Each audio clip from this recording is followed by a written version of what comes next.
The autumn rain fell steadily on the black umbrellas gathered outside Westminster Abbey. Among the sea of mourners dressed in dark suits and solemn expressions, William stood rigid, his jaw clenched as he watched the proceedings. The funeral of Lord Pemberton, a close friend of the royal family for decades, had drawn hundreds of Britain's most prominent figures. Yet in that moment of collective grief, something caught William's eye that would haunt him for weeks to come. Camilla stood 3 rows ahead, her black veil partially obscuring her face. To anyone else, she appeared the perfect picture of mourning. Hands clasped, head slightly bowed, shoulders set in a posture of respect. But William, positioned at just the right angle, saw what others missed. A small, almost imperceptible smile played at the corners of her mouth. It wasn't a smile of fond remembrance or bittersweet memory. There was something else in that expression, something that made William's blood run cold. The service continued with hymns and eulogies, but William found himself unable to focus on anything except that fleeting expression. He knew Camilla well enough to recognize when something was amiss. Throughout their complicated family history, he had learned to read the subtle signs that others might overlook. This was different from any expression he had seen on her face before. Lord Pemberton had been more than just a family friend. He had been a confidant to many royals over the years, privy to secrets that never made it to the public eye. His sudden death from a heart attack had shocked everyone, coming just days after he had announced plans to write his memoirs. William remembered the last conversation he'd had with the elderly lord, how Pemberton had pulled him aside at a garden party and mentioned having quite a story to tell about the early days of Charles and Camilla's relationship. As the congregation rose for another hymn, William noticed Camilla's gloved hand move slightly to adjust her pearl necklace. It was then that he saw it again, that same mysterious smile, lasting perhaps 2 seconds before disappearing behind her carefully composed mask of grief. His mind raced with possibilities. What could possibly cause such an expression at a funeral? Relief? Satisfaction? Or something more troubling? The rain intensified as the pallbearers prepared to carry the coffin. William's position in the procession meant he would walk directly behind Camilla. As they began their slow march, he studied her movements carefully. Everything about her seemed calculated, from the measured pace of her steps to the angle at which she held her head. Yet there was an unmistakable lightness to her bearing that seemed wholly inappropriate for the occasion. During the private reception that followed, William watched Camilla interact with other mourners. She played her part perfectly, accepting condolences with grace, sharing appropriate anecdotes about Lord Pemberton, even dabbing at her eyes with a handkerchief at seemingly emotional moments. But William couldn't shake what he had seen. That smile haunted him like a ghost at the feast. He decided to approach his father, hoping Charles might have noticed something unusual about Camilla's behavior. But Charles seemed genuinely distraught over the loss of his old friend, and William couldn't bring himself to voice his suspicions. Instead, he found himself moving through the crowd, gathering fragments of conversation, hoping to understand what he had witnessed.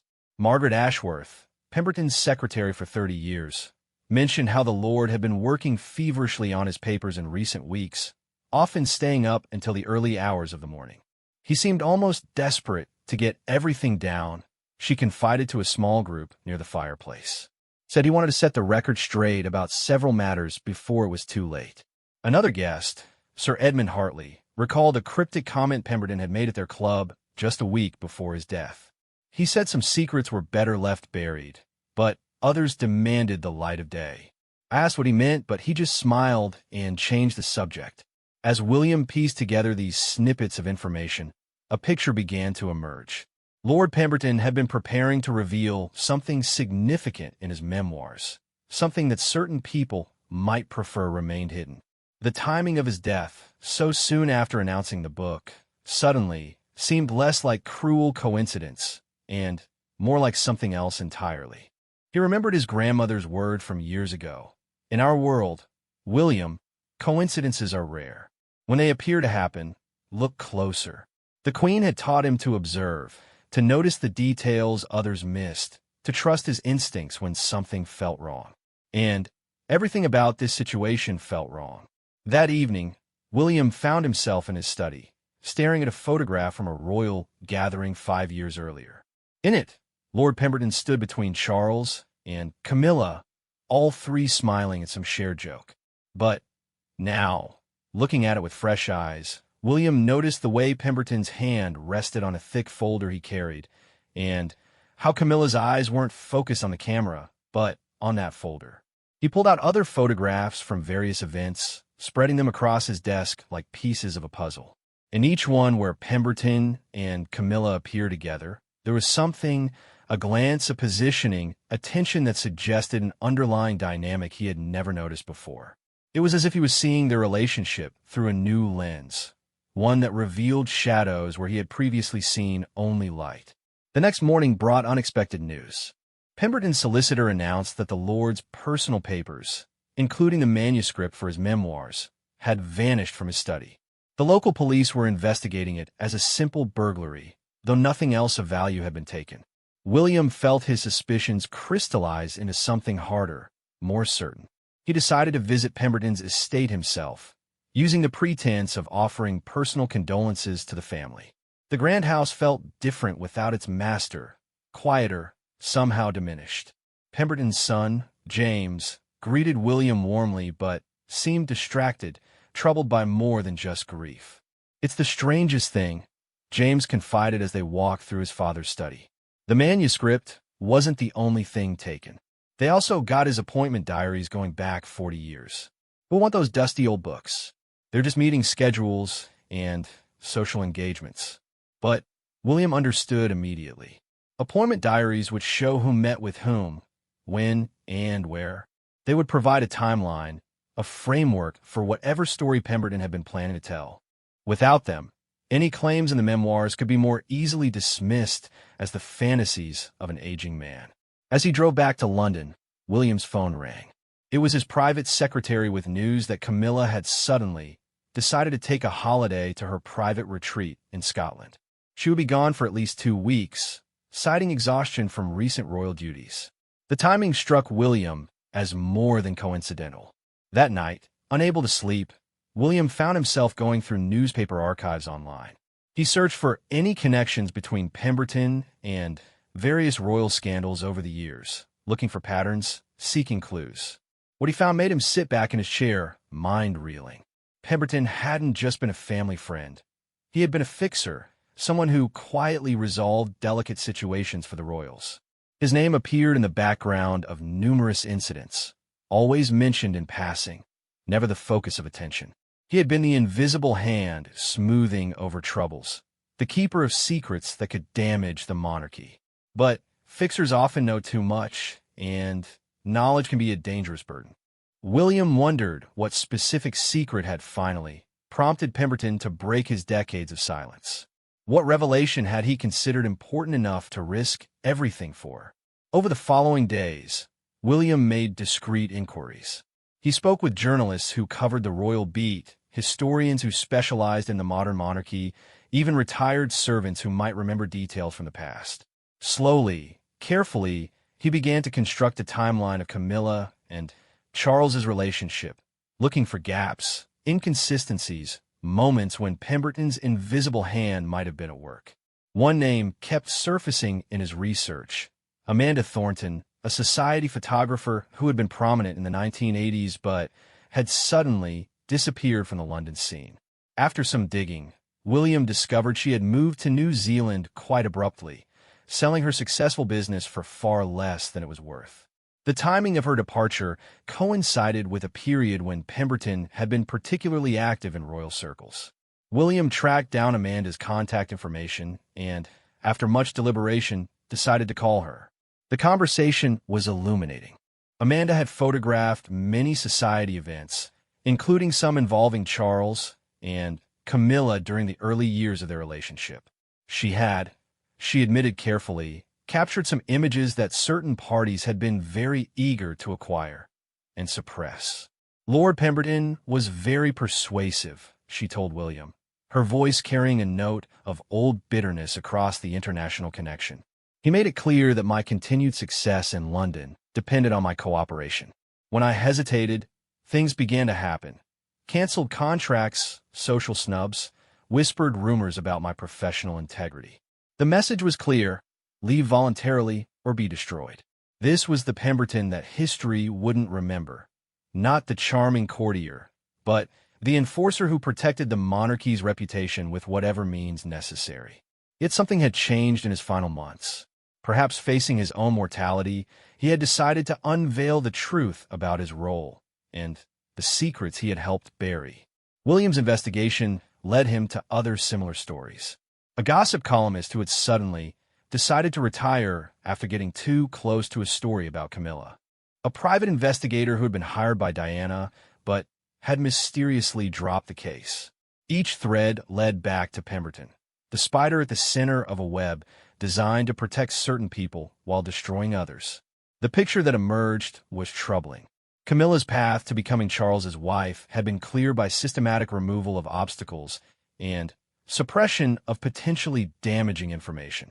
Pemberton had been the architect of this campaign, working quietly behind the scenes for decades. His memoirs would have exposed not just personal scandals, but an entire system of manipulation and control.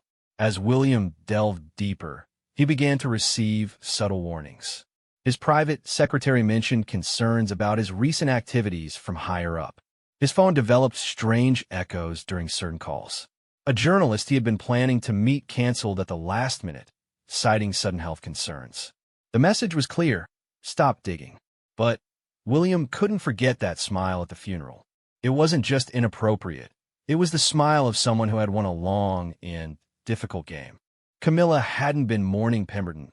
She had been celebrating her freedom from the one person who knew all her secrets and had finally been prepared to tell them. The Scotland trip extended from 2 weeks to 3, then a month. When Camilla finally returned, she seemed transformed, lighter, more confident, as if a great weight had been lifted from her shoulders. She threw herself into royal duties with renewed energy, charming the press and public with her dedication and warmth. The woman who had once been vilified as the other woman was completing her transformation into a beloved queen consort. William watched this performance with knowing eyes. He had learned enough to understand why Pemberton's death had brought that smile to her face, but not enough to prove anything. The evidence had been too carefully destroyed, the witnesses too thoroughly silenced or scattered. It was a perfect victory for those who preferred the past to remain buried. At a family dinner a few weeks later, William found himself seated across from Camilla. She was in excellent spirits, regaling the table with an amusing story about a recent garden party. As the laughter died down, their eyes met across the table. For just a moment, he saw something flicker in her gaze. Not guilt, not fear, but recognition. She knew that he knew. "William, dear," she said with perfect pleasantness, "you've been so quiet lately. Are you feeling well?" "Perfectly well," he replied, matching her tone. "Just thinking about Lord Pemberton. Such a loss for the family." "Yes," she agreed, her expression appropriately solemn. Though perhaps at the mercy he went so quickly. At his age, a long illness would have been dreadful. And those memoirs he was planning, well, between us, I heard they were becoming rather confused. Poor man was mixing up dates, and people terribly. It was a warning wrapped in sympathy, a reminder that any attempt to resurrect Pemberton's revelations would be met with claims of senility and confusion. William understood the message perfectly. The game was over, and Camilla had won. As the dinner continued, William reflected on the nature of power and survival in royal circles. Camilla had spent decades being portrayed as the villain in a royal love story, enduring public hatred and private humiliation. But she had played a longer game, understanding that patience and careful planning could overcome even the most entrenched opposition. Pemberton had been her greatest threat, the one person who knew where all the bodies were buried, so to speak. His decision to write his memoirs had triggered a crisis that could have destroyed everything she had worked for. But somehow, that crisis had been averted. The convenient heart attack, the stolen manuscript, the missing appointment diaries, all of it had worked in her favor. William would never know the full truth. Had Camilla actively orchestrated Pemberton's death, or had she simply been the beneficiary of extraordinary timing? The smile at the funeral suggested knowledge, perhaps even involvement, but it proved nothing. In the absence of evidence, suspicion remained just that, a feeling, an intuition, a certainty without proof. In the months that followed, William watched as history was rewritten. Articles about Camilla focused on her charitable work and devotion to Charles. The narrative of their love story was polished until it shone, with awkward truths smoothed away. Pemberton was remembered as a loyal friend to the royals, his planned memoirs forgotten by all but a few. Sometimes late at night, William would think about that smile. It had been a moment of unguarded truth in a world built on careful performance. Camilla had allowed herself one instant of genuine emotion at the funeral of the man who could have destroyed her, and only William had been positioned to see it. He understood now that this was how power truly worked, not through grand gestures, but through small moments, quiet arrangements, convenient accidents. The monarchy survived not just through tradition and ceremony, but through people like Pemberton who worked in the shadows, and people like Camilla who understood how to use those shadows to their advantage. The investigation had taught William valuable lessons about the institution he would one day lead. He had seen its dark underbelly, the mechanisms that protected it from scandal and preserved its carefully crafted image. This knowledge was both a burden and a tool, something that would shape his approach to kingship when his time came. As for Camilla, she continued to flourish in her role. The woman who had once been cast as the destroyer of a fairy tale marriage had successfully rewritten her own story. She had outlasted her enemies, overcome her obstacles, and emerged triumphant. The smile at Pemberton's funeral had been her victory lap, witnessed only by someone who could do nothing about it. William never spoke of his suspicions again, not even to Catherine. Some knowledge was too dangerous to share, some truths too dark to voice. He had learned the art of strategic silence, understanding that in royal circles, what you don't say can be as important as what you do. The mystery of Lord Pemberton's memoirs joined a long list of royal secrets that would never see the light of day. His appointment diaries remained missing, their revelations lost forever. The people who might have corroborated his stories stayed silent, understanding the price of speaking out. Years later, when William had assumed more responsibilities within the monarchy, he would occasionally encounter reminders of that autumn funeral.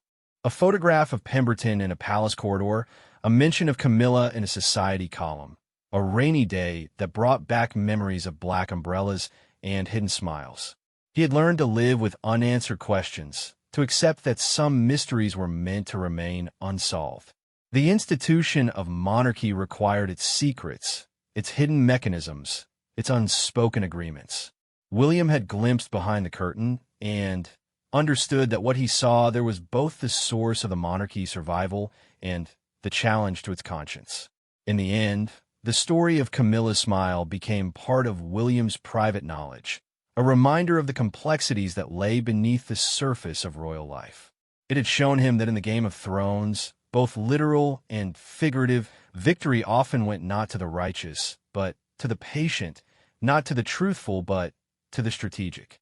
The funeral had ended with the traditional words about resurrection and eternal life, but for William, it had been a lesson in earthly power and the price of survival. Camilla's unexpected smile had revealed more than she knew, opening his eyes to truths that would shape his understanding of the crown he would one day wear. As he stood at his office window, looking out at the London skyline, William made a silent promise to himself. When he became king, he would remember the lessons of that funeral, both the danger of unchecked power and the importance of vigilance. He would honor the memory of those like Lord Pemberton who had served the crown, even while acknowledging the moral compromises that service had entailed. The reign that had marked Pemberton's funeral had long since ceased, but its memory lingered like the secrets it had helped to bury. In the complex world of royal politics, William had learned, even the weather could be an accomplice to hidden truths. And sometimes the most revealing moments came not in grand revelations, but in small, unexpected smiles witnessed by chance and understood too late.